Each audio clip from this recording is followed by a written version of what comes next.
Good morning, friends. We at Shiksha IAS Academy are starting a new initiative which includes the daily news analysis of the Hindu newspaper. So we are going to cover the news analysis of the 16th of April 2018. So starting from here, we are going to continue the news analysis on a daily basis. So what we are going to do is we are going to cover only the important aspects in the newspaper. It's not like we are going to cover all the things which are there in the newspaper. We head towards the most important aspects in the newspaper. We pick up the points in the newspaper and we are going to refine in such a way that it can be easily consumed by the people who watch the videos. To start with, we have the first topic. PMLA will need more changes. So why was this in news? Obviously, the Prevention of Money Laundering Act needs some more changes. This was suggested by the Financial Action Task Force. So it has asked India to make some changes and India has to comply to these changes which have been asked by the FATF before the on-site manual mutual evaluation by the FATF, which is due in 2020. The first FATF mutual evaluation of India was done in 2010. Then the FATF highlighted a number of loopholes in the existing legislation, that is the PMLA, for which it suggested some changes. Since then, India has made some changes in the laws, but there is some room for changes. Especially the most important change of which the FATF has asked India to make is regarding the standalone offence. We'll see what the standalone offence is and what is a predicate offence in a bit. Before that, we have to have a background of Financial Action Task Force. So what is this Financial Action Task Force? It is an intergovernmental body established in 1989. Now, it is important to know that it is an intergovernmental body where different governments of the world come together and establish a body. The objectives of the FATF are quite clear. It sets the standards and promotes effective implementation of legal, regulatory and operational measures for combating money laundering, terrorist financing, proliferation of weapons of mass destruction. Mark that, weapons of mass destruction, that's important. And other related threats to the integrity of international financial system. So it's mostly a policy making body which works to generate the necessary political will amongst the various governments to bring about national legislative and regulatory reforms in these areas. So they form the basis for a coordinated response to these threats. As we know, terrorism is a global threat, so a coordinated response has to be in play all the time. The FATF also monitors the progress of its members in implementing the necessary measures which have been recommended by FATF. It also reviews the money laundering and terrorist financing techniques, the new techniques which have come up, and also what is to be done in regard to countermeasures. And also it promotes the adoption and implementation of appropriate measures globally. In collaboration with other international stakeholders, the FATF works to identify national level vulnerabilities.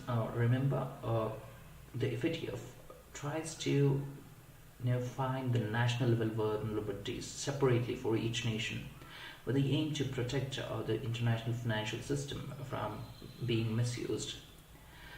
The decision-making body of this FATF is the FATF plenary. It meets 3 times a year, right? That's about the FATF. Now, the most important thing that is what is a standalone offence and a predicate offence. This is the suggestion given by FATF, right? The key recommendation of FATF is that money laundering has to be made a standalone offence. So several amendments have been made to the PMLA Act, but it has not been made a standalone offence. It remains a predicate offence oriented law. So, if it remains a predicate offence oriented law, it means that a case under the Act depends on the fate of cases pursued by various primary agencies like the CBI, the Income Tax Department, or the Police Department. So, because the predicate offence conviction is dependent on other cases, even though if your money laundering case is a standalone case, the laundered assets, which are the concrete evidence of the crime, cannot be confiscated. So you can confiscate the assets only if the primary, investigative agencies are able to, put down these people. Till then, you cannot actually, confiscate the asset. This so happened in the latest verdict regarding the 2G spectrum and the Aircel Maxis deal. So, in the CBI codes, the 2G spectrum case and Aircel Maxis deal, which was being probed for the money laundering angle, the enforcement directorate could not prove anything just because it was completely dependent on what was happening with the CBI and the police department. So, who administers this PMLA? The Enforcement Directorate is empowered to investigate the financial aspects of those crimes as defined under the other penal laws, which are listed in the PMLA schedule. So, this is the first, topic of today. The second topic, which is of course given in the opinion page, the mandate and allocations. This is regarding the 15th Finance Commission, and there are terms of reference given by the government to the 15th Finance Commission. So the 15th Finance Commission is to make recommendations based on the terms of reference. So it has created quite a stir, the stir being related to the federal issue, right? Some of the states are not happy with the terms of reference given by the central government to the Finance Commission. So when these reservations were expressed by the states, especially the southern states, the central government did call a conclave of finance ministers of southern states to discuss all the contentious issues in the terms of reference. Of course, the southern states, for the southern states, the issue of population was a point of concern, the main point of concern, in fact. So, what is this point of concern related to population? The terms of reference, the directive terms of reference, as the Finance Commission to use the 2011 census instead of the 1971 census. So why is it problematic for the southern states? We'll come there eventually. So using the population data is an important aspect for the devolution of taxes and the grants. Devolution of taxes and grants provide comparable levels of public services to the current population, and not just the population of either the 1971 census or the 2011 census. All that matters is the public services have to reach the current population, the current levels of population, in fact. The 13th Finance Commission expressed its frustration for having to take into account the population figures of the states based on the 1971 census, and it had assigned a weightage of around 25%. The 14th Finance Commission too took into consideration the 2011 census, 1971 census, and accorded a weight of 17.5%, and it took into consideration 2011 census and assigned a weight of 10%. So it took into consideration both, the 1971 and 2011. So the problem now was for the 15th Finance Commission, only 2011 census are being taken into consideration. What is the problem? The problem is that the 1971 census figures show that the southern and the northern states had almost equal levels of population.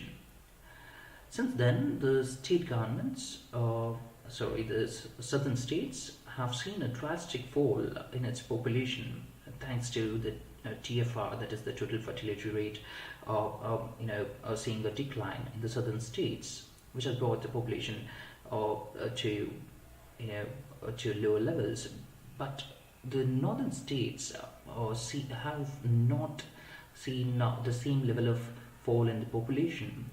Now, if you're considering this factor, the population as a factor, obviously the funds get reallocated. That is, there will not be horizontal distribution of funds, or rather equitably.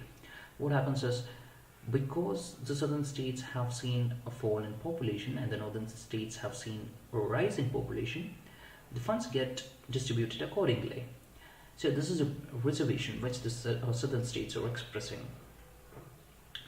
So other contentious issues in the terms of reference which might affect the fiscal federalism include what I've done is, I have taken up the issues, contentious issues, and also given why these are contentious issues.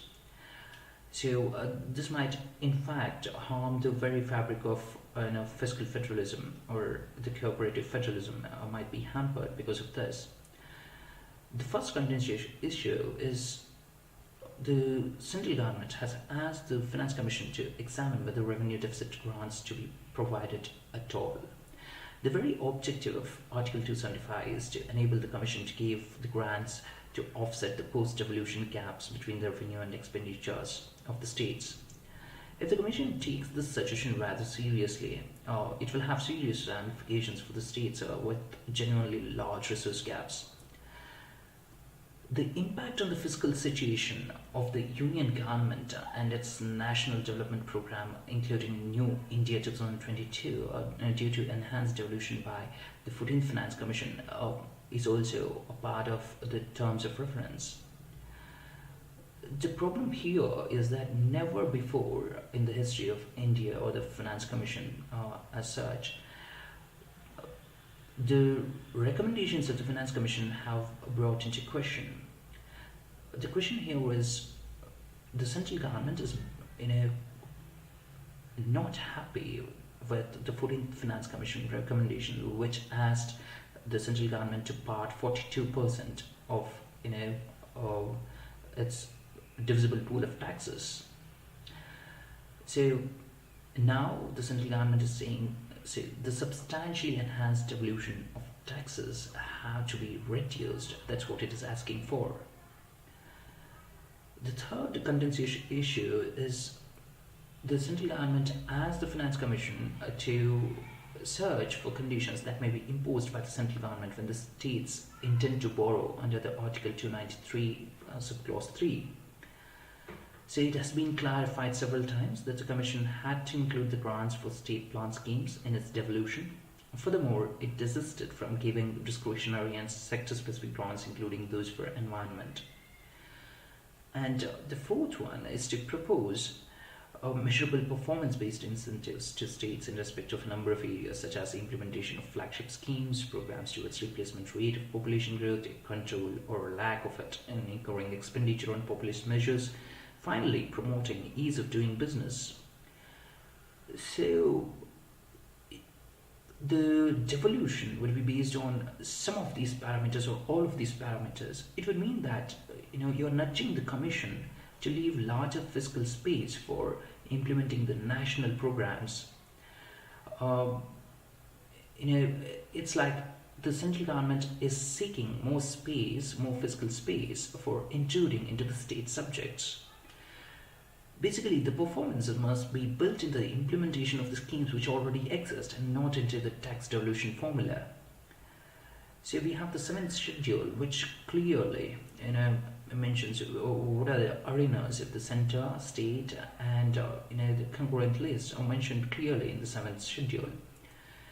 So making intrusion would only cause further problems for the state and center as well. Whether giving such directives are constitutional at all, yes, under Article 280 of the Constitution, directives and guidelines can be given to the Finance Commission. It also reads, any other matter referred to the Commission by the President in the interests of sound finance, so directives and guidelines can be given. That's not the issue at all. However, the terms of reference we just saw raise questions about the constitutional propriety itself and has wider implications for the federal fabric of the nation. In conclusion, what can be said? It will be more appropriate to view the problem as one of distribution of resources, as between the subjects coming constitutionally within the competence of centre and those coming within the purview of the states. The resources belong to the nation and they should be applied at points where they are needed most. The next topic is reimagining governance. It is also opinion piece. So it focuses on a particular program, the program called Aspirational Districts Program, where 115 districts have been selected. So this program intends to bring centre, states and the district administrations to work in tandem to see success in various programs. So the 115 Aspirational Districts Program was conceived by Prime Minister Modi. It focuses on the India's most backward districts. So it tries to, reimagine the government and the governance, and it tries to deepen cooperative federalism. It is informed by the failures of the past and therefore has more contemporary vision of how public services are best delivered to those who need them the most.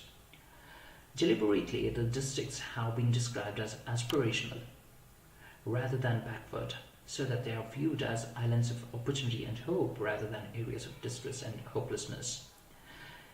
Basically, attitudes and narratives matter more for outcomes than anything else. Choosing the districts, how the districts are chosen.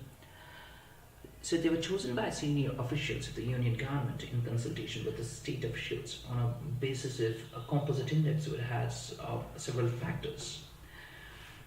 One of the factors is that related to deprivation, which has been mentioned under the socio-economic cost census. Second, key health and educational performance indicators. And the next is the state of basic infrastructure. A minimum of one district was chosen from every state. Unsurprisingly, the largest concentration of districts is in the states which have historically underperformed, such as the Uttar Pradesh, Bihar, or which have been, really afflicted by the left-wing extremism, such as Jharkhand and Chhattisgarh. The areas of transformation are education, health, nutrition, agriculture, water resources, financial inclusion, basic infrastructure, and skills. The funding part, there is no financial package as such for this. The program this program works on the basis of all the funds which are already available, and this is channelizing the funds in a proper way. That's what it looks for.